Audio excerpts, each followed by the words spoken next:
இது ஃபர்ஸ்ட் மலேசியாவின் செய்திகள் உங்களுக்காக.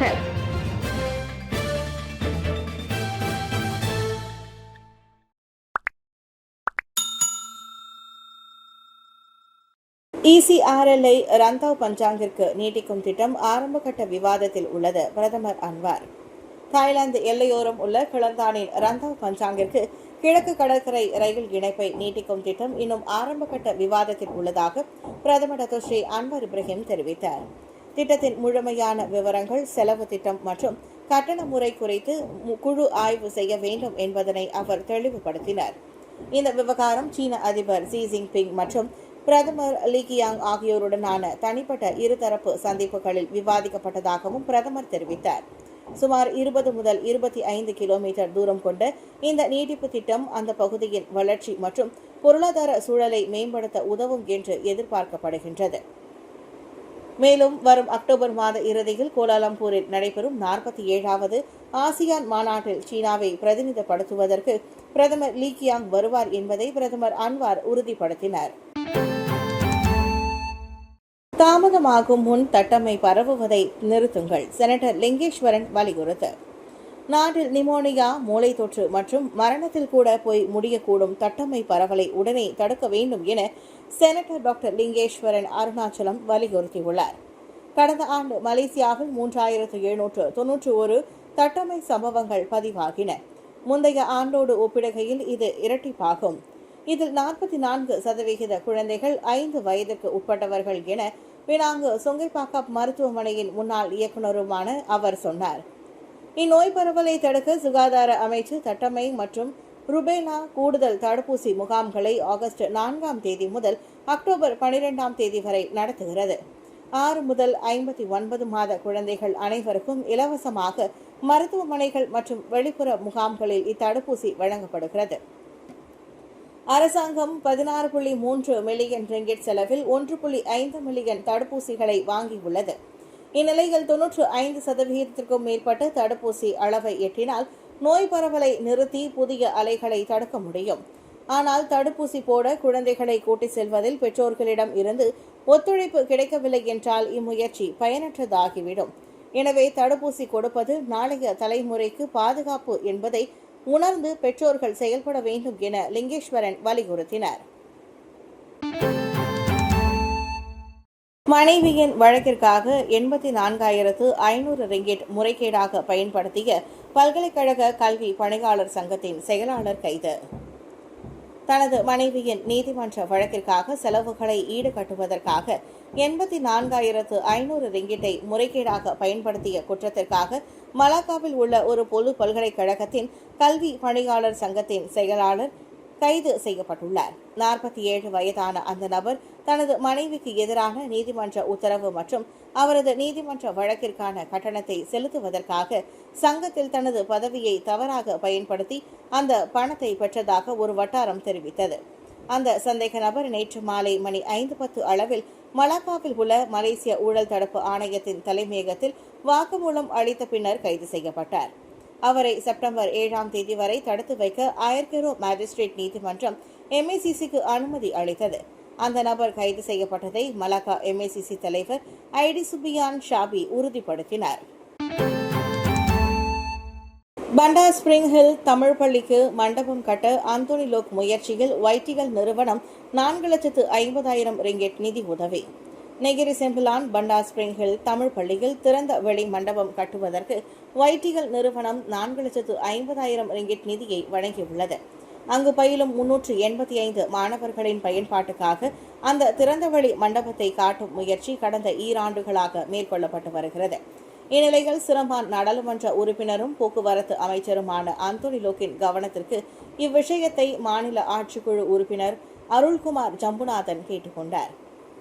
அந்த பலனாக அந்தோனி லோக் வைட்டிகல் நிறுவனத்திடம் பேசி இந்த 4,50,000 ரிங்கிட் நிதி உதவியை பெற்று தந்துள்ளார். நிதி ஒப்படைப்பு அண்மையில் அப்பள்ளியில் நடந்தேறியது.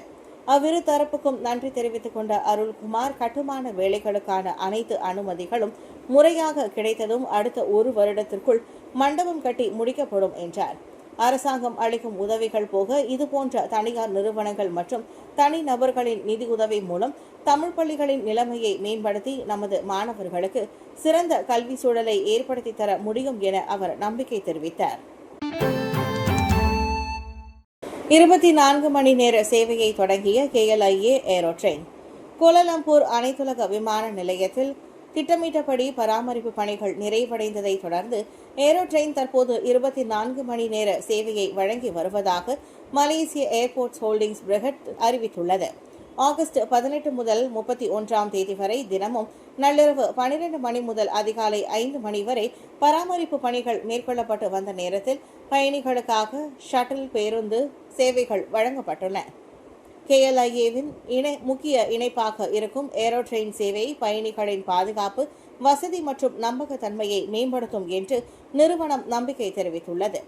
MAHB தற்போது மலேசியாவில் 39 விமான நிலையங்களையும் துருக்கி இஸ்தான்புல்லில் ஒரு சர்வதேச விமான நிலையத்தையும் இயக்கி வருவது குறிப்பிடத்தக்கது.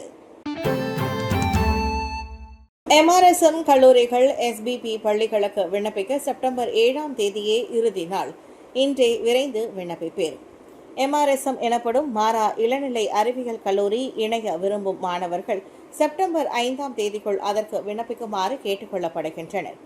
அதே சமயம் SBP எனப்படும் முழு தங்கும் வசதியுடன் கூடிய பள்ளிகளுக்கான விண்ணப்பங்களுக்கும் அதே செப்டம்பர் 7ஆம் தேதியே கடைசி நாளாகும்.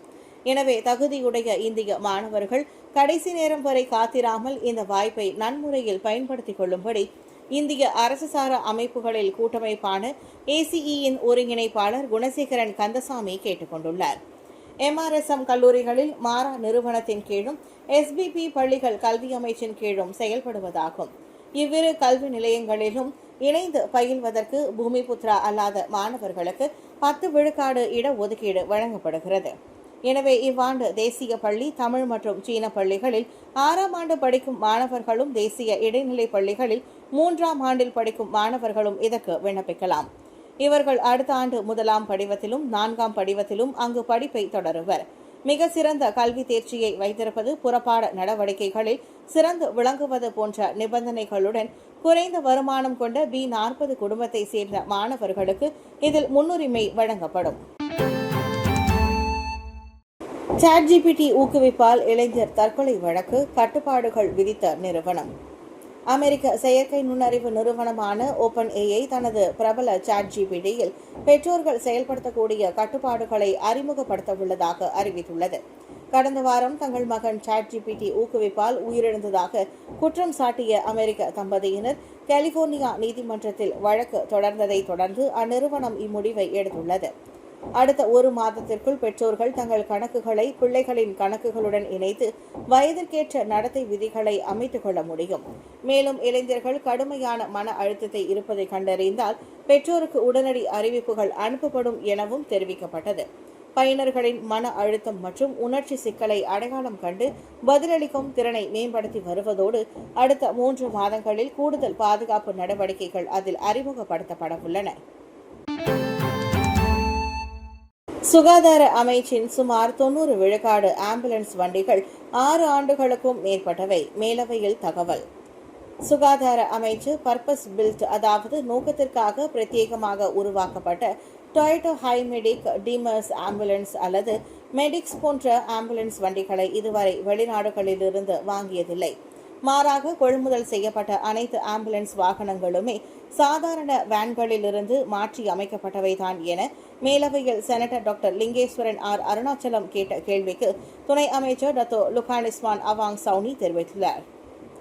சாலை போக்குவரத்து துறையான JPJ அங்கீகரித்த வாகன பட்டறைகள் மற்றும் உள்ளூர் நிறுவனங்களால் சாதாரண வேன்கள் ஆம்புலன்ஸ்கள் வாகனங்களாக மாற்றப்படுகின்றன.